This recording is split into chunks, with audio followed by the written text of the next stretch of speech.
क्या क्या इश्यूज है जिस पर डिस्कशन हो रहा है?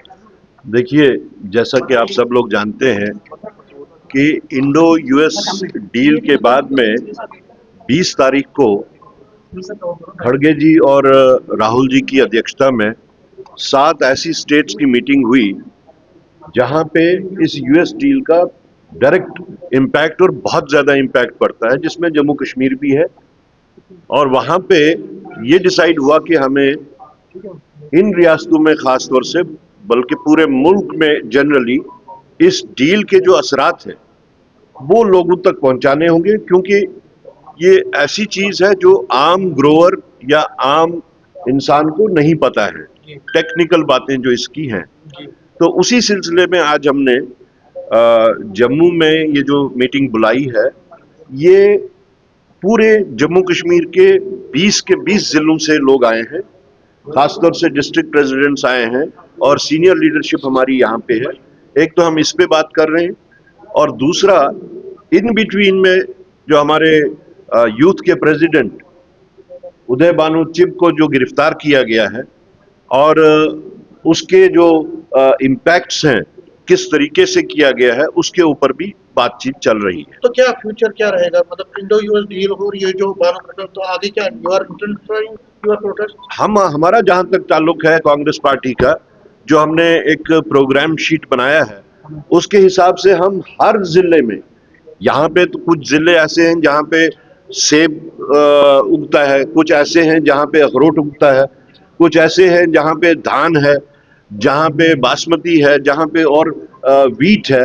तो ये एग्रीकल्चर हो या हॉर्टिकल्चर हो या एपीकल्चर हो, जिस जिस चीज में, इवन जम्मू में भी किश्तवाड़ में सैफरान है, वहाँ गुच्छी है, पामपोर में सैफरान है। तो इस तरीके के जो डिस्टिंक्ट फ्रूट्स जहाँ जहाँ हुए और जहाँ जहाँ पे एग्रीकल्चर प्रोडक्ट्स है, हम हर जिले में जाके बराह रास्त वर्कर्स के साथ नहीं, बल्कि हम ग्रोअर्स के साथ बात करने का प्रोग्राम बना रहे हैं। और उनके साथ एक तो उनकी क्या डिफिकल्टीज हैं, जैसे अभी अंदर सुनने को मिल रहा है, कुछ ऐसे इम्पैक्ट सुनने को मिल रहे हैं जो आम लोगों को नहीं पता है, वो सिर्फ ग्रोअर्स को पता है। तो हम वो सारा डाटा कलेक्ट करके उसके ऊपर फिर फर्दर लाइन ऑफ एक्शन जो है, एक तो वो करेंगे, दूसरा जहां तक प्रोटेस्ट का ताल्लुक है, हमने कल भी प्रोटेस्ट किया, वो इस यूएस डील के वास्ते भी किया, वो हमने उदय भानु चिब की गिरफ्तारी के वास्ते भी किया। तो ये हमारा सिलसिला जो है, ये एक एजुकेटिव कहें या इंफॉर्मेटिव कहें, और उसके बाद में वी मे गेट इनटू जो प्रोटेस्ट मोड है, उसमें भी हम जा सकते हैं। तारिक साहब, इस्राइल का जो दौरा है प्राइम मिनिस्टर का, उस पर बवाल मचा हुआ है। जो आगा रोहला है, उन्होंने भी ट्वीट किया, उन्होंने कहा कि हम आपके साथ नहीं है, आप बड़ा उनको कर रहे हैं, उन्होंने फिलिस्तीनियों को मारा है इस्राइल ने। तो इसको देखिए, इंडिया की स्टेटेड पॉलिसी जो है दैट इज प्रो फलस्तीन, और इसका जो श्रेय जाता है, जो the person who champion Palestine cause in India was Mrs Indira Gandhi. तो हम तो हर तरीके से, अगर इंडियन पॉलिसी चेंज भी अगर होती है, जो कि हम होने नहीं देंगे, अगर इंडियन पॉलिसी चेंज भी होती है, we stand, India stands with the Palestine.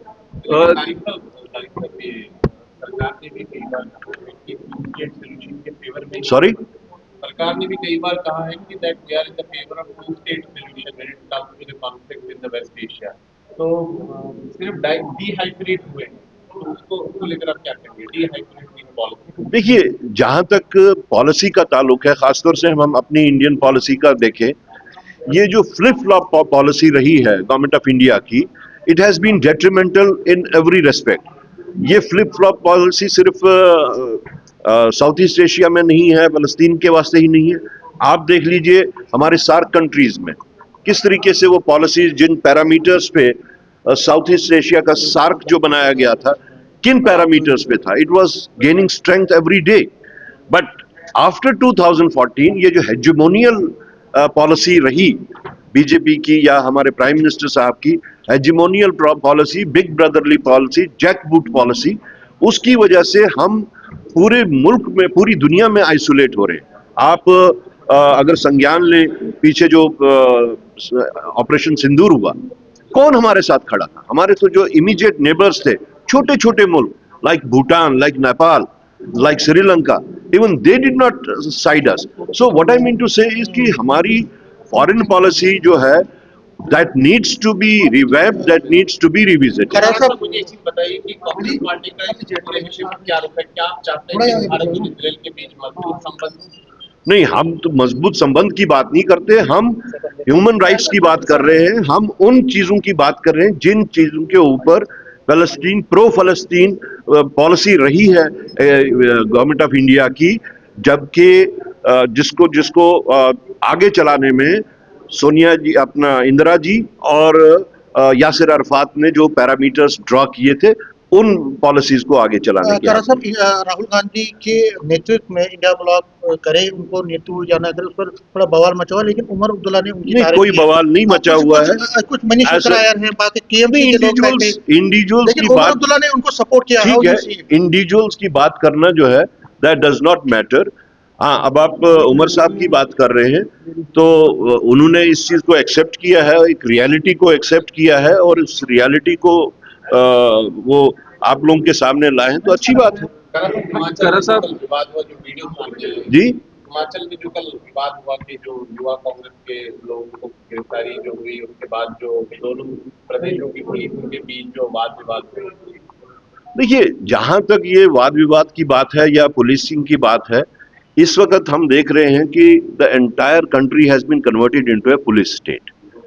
आप उदय भानुचिप की गिरफ्तारी को लेकर देखिए कि protest is a constitutional guarantee, और वो प्रोटेस्ट किस किस शेप में होता है। आप उसको आज कह रहे हैं कि ये इससे हमारे जो मुल्क की जो छवि है वो खराब हो रही है, तो उसका अगर देखा जाए, मुल्क की छवि खराब करने का प्रोसेस देखा जाए और तरीका देखा जाए और उसकी इंटेंसिटी और मैग्नीट्यूड देखा जाए, तो वो तो प्राइम मिनिस्टर साहब तो सबसे पहले he is the flag bearer for the embarrassment of this country. वो चाहे आप सीज फायर जो हुआ उसको लेके करें, आप जो पाकिस्तान को आपने कहा कि हम आपके ठिकानों पे हमला नहीं कर रहे हैं, हम टेररिस्ट कैंप्स पे कर रहे हैं, उसको लेके करें, आप इस यूएस डील को लेके करें, तो everywhere you will find that the prime minister is compromised, he has bowed before the US, और उस चीज को लेके कांग्रेस पार्टी जो है वो पूरे मुल्क में इस वक्त लोगों के साथ में जुड़ के उनके साथ बिल आने वाली है बजट सेशन में, वो है पावर प्रोजेक्ट्स को वापस लाने की। उसमें सजाशाही ने एक बिल लाई है कि जितने भी हाइड्रो प्रोजेक्ट्स हैं उनकी ओनरशिप वापस यूटी गवर्नमेंट को वापस दी जाए। देखिए, हमारे तो ऑलरेडी कुछ पावर प्रोजेक्ट्स हैं जो एनएचपीसी को वापस देने हैं, जैसे सलाल, अभी तक वो नहीं दिए, बट अगर ऐसी कोई चीज होती है तो I think the house will have the unanimity. Jammu HEVs private limited अब लेकर आए हैं सुकेम लिथियम बैटरी इन्वर्टर्स की नई रेंज, जिसमें स्मॉल साइज में आपको मिलेगी ई रिक्शा की सिंगल बैटरी, 1250 वॉट का इन्वर्टर, 2500 वॉट के इन्वर्टर्स, 5 किलोवाट के इन्वर्टर्स, जिस पर आप चला सकेंगे 1.5 टन के 3 एसी, जबकि 11 किलोवाट के इन्वर्टर्स पर आप चला पाएंगे एक साथ 6 एसी। सुकेम आपको 100 किलोवाट तक लिथियम इन्वर्टर्स उपलब्ध करवाएगा। इसके साथ ही सोलर सिस्टम में भी सुकेम लेकर आया है 3 किलोवाट से लेकर 100 किलोवाट की लिथियम हाइब्रिड इन्वर्टर्स। तो देर किस बात की, आज ही आएँ। हमारा पता है Jammu HEVs private limited, plot number 37, yard number 6, transport Nagar Jammu. Mobile number 9070770000, 9906068883। Jammu Kashmir की खबरों के लिए जुड़े रहिए GK अपडेट के साथ।